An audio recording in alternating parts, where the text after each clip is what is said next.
They said money was tight. Tight for my birthdays. Tight for my graduation. But never tight for Madison's ballroom parties. Never tight for her diamond bracelets. Never tight for her BMW at 16. My name is Camilla Henderson. Growing up in suburban Minneapolis meant learning my rank early. The invisible daughter. The one who understood. The one who endured. So I worked. I saved. I built. Then I posted one photo. A lake house. 15 acres. Private shoreline. Windows drinking sunlight. Caption: thanks for the motivation. Their phones exploded.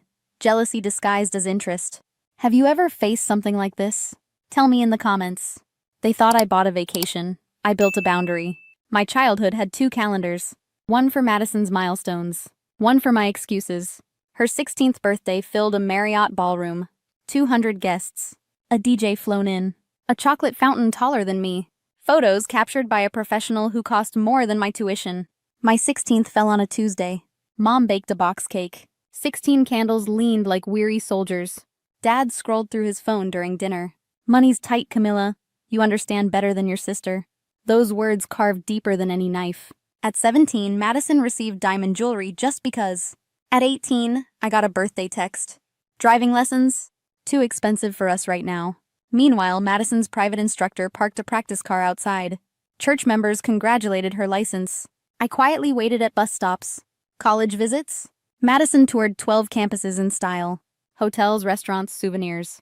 I mapped scholarships on my bedroom wall. I ate granola bars in Greyhound stations. Graduation should have been my redemption. I finished with a 4.2 GPA. Northwestern said yes early. I thought maybe, finally. Recognition.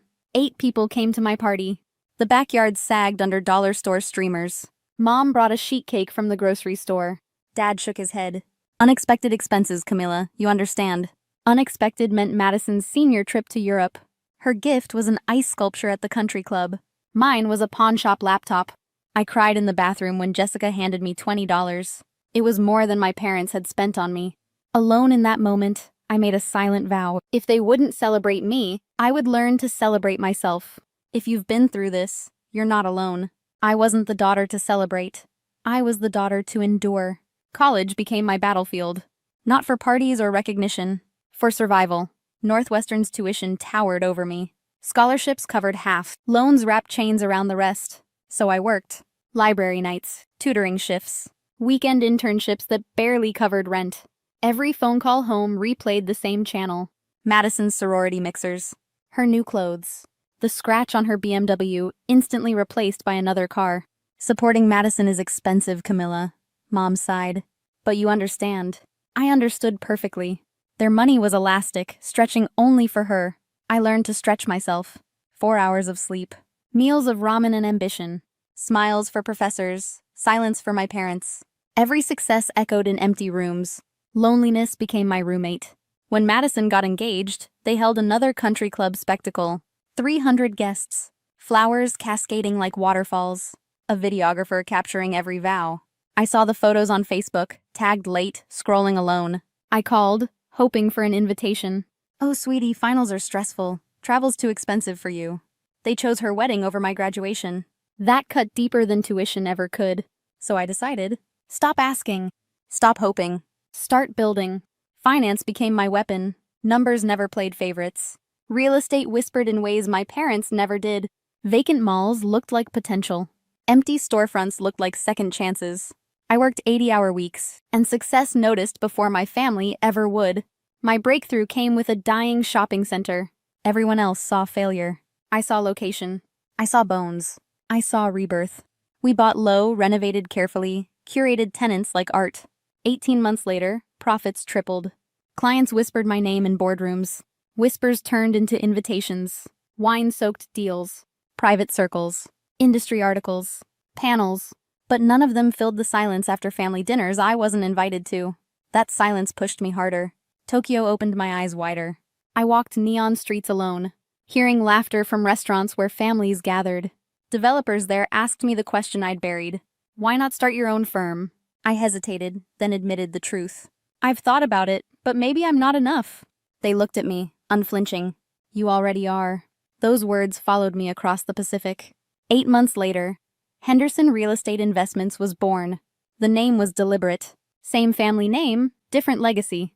I wanted their surname attached to something I built, not a ballroom, not a wedding, a company. Launch night glowed like vindication. 60 guests, industry giants, clients who trusted me, no parents, no Madison. I posted a photo. Caption, building runs in the Henderson blood. Turns out I had enough on my own. And then the calls began. Sudden interest, sudden curiosity, too sudden to be sincere. Have you ever faced something like this? Tell me in the comments. Jealousy was arriving. I could hear its engine. The twist came on a Tuesday night. Not fate, just a screenshot. Patricia Morrison, Blake's mother, texted me out of the blue. Camilla, you should see this. Attached was an image from a group chat. Title, Family Plans. Participants, Mom, Dad, Madison, Aunt Linda, Cousin Rebecca. Madison, if Camilla won't invite us, we'll plan a surprise. Dad, we'll announce a Henderson family weekend at her place. Mom, she'll cave when guests arrive. Linda, we can frame it as a reunion. She can't refuse in public. Rebecca, tag sponsors, make it look philanthropic. Great optics. Then Madison again. Also, let's discuss adding the lake house to the Henderson Trust. Dad, yes, it should be under our family name. Mom, we paid so much for Madison's milestones. Camilla owes us presents. Owes. That single word struck like lightning. Decades of being overlooked. Now my success was theirs to claim? My sanctuary recast as community property? My work, my sacrifice rewritten as debt? Madison's bubble chimed again. She used the Henderson name for her firm. That house is practically family property. The betrayal bled off the screen. I felt my jaw lock, pulse hammering. All those quiet years. All those money's tight speeches. Now, entitlement dressed as family pride. Patricia called, her voice steady. I don't support this. Neither does Blake's father. I thought you should know before Saturday. Saturday. They had a plan. SUVs loaded with coolers and speeches, photos to post, captions to write. A takeover disguised as love. I walked the deck that night. Pine shadows stretched across the lake. The air was sharp with betrayal. This house wasn't just wood and stone. It was every night I'd cried alone. Every milestone ignored. Every excuse handed like scripture. And now they wanted to rewrite the ending. So I made my own plan. I changed the gate code. Enabled the cameras. Called my lawyer. Filed the no trespass notice at the county. Printed copies, neat and undeniable. That night I barely slept. I sat by the fireplace, papers stacked beside me. Every log that cracked sounded like footsteps approaching. I thought of Madison's laughter in ballrooms. Of Dad's speeches about family pride. Of Mom's careful excuses. And I realized, this was the moment all the neglect had been rehearsing me for. That evening, Mom called. Don't be dramatic, honey. We're just trying to bring family together. One weekend becomes precedent, I said. Precedent becomes entitlement. Dad's voice thundered through the line. Don't make us escalate this, Camilla. But I'd already escalated. I had documents. I had proof. I had clarity. They were coming Saturday. I was done being furniture. Saturday rose bright and merciless. Engines crawled up my gravel drive, heavy with entitlement. SUV doors slammed in sequence. Mom stepped out first, smile lacquered and brittle. Surprise, family weekend. Behind her, Dad gripped a folder thick with notes. Madison waved, eyes locked on the lake. I didn't open the deck. I met them at the gate. This is private property, I said, voice flat as stone. Dad chuckled, pretending. Camilla, don't be difficult, we're family. I raised an envelope. A no trespass order, county seal pressed in blue. This is legal, filed and active. Mom's voice cracked, thin as glass. You wouldn't. You taught me this theater, I answered. You taught me everything but celebration. Madison stepped forward, hand outstretched. We're sisters, we can fix this. I stepped back. Fixing starts with honesty. I unfolded printed screenshots. Their words spilled across the page. She'll cave. Optics. Trust. Family weekend. The silence was surgical. Linda studied the trees. Rebecca stared at her shoes. Dad's face drained, then flushed dark. Private planning, he muttered. Private property, I said. And manipulation disguised as love. The air thickened with exhaust and unspoken shame. My palms sweated, but my voice stayed sharp. I had carried silence for decades. I wasn't carrying theirs anymore. From the corner of my eye, neighbors had paused on the road. Their dogs barked at the idling engines. I wondered if they saw this as spectacle, or as a daughter finally drawing a line. Mom's smile collapsed, edges trembling. You're punishing us for misunderstandings. Misunderstandings? I asked. You missed my graduation. You funded bridal showers and ice sculptures. You called my sacrifices independence. Her whisper clung like smoke. Money was tight. No, I said steady. Your excuses were expensive. Mine were productive. Madison's voice faltered. Blake compares me to you. He wants me to be more. Her confession landed like a blade. I'm not your measuring stick, I told her. I'm not a mascot for hustle. I'm your sister, worthy of respect. Dad snapped his folder shut. You're cruel, Camila. No, I answered. I'm clear. I lifted the deed high.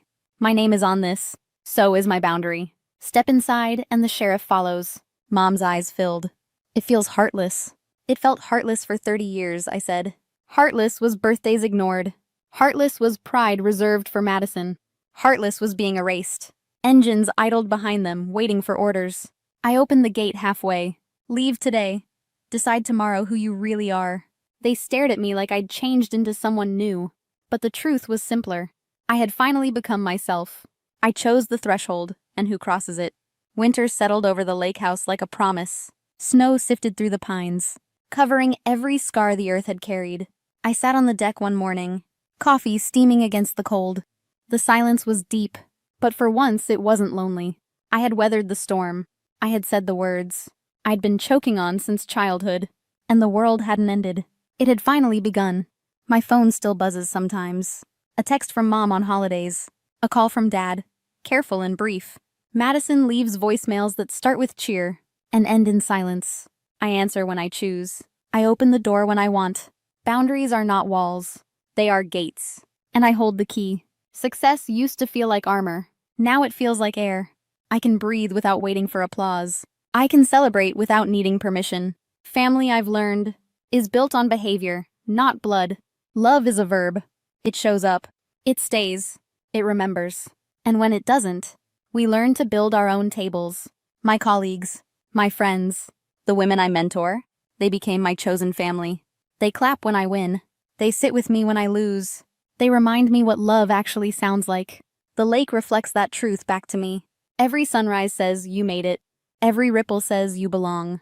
They always said they couldn't afford to celebrate me. Turns out, I could, and I still do. I am the celebration now. Before saying goodbye, if this story touched your heart, please give it a like and share it with someone who needs to hear this today. Don't forget to subscribe for more true family betrayal stories that reminds us we are stronger than we think.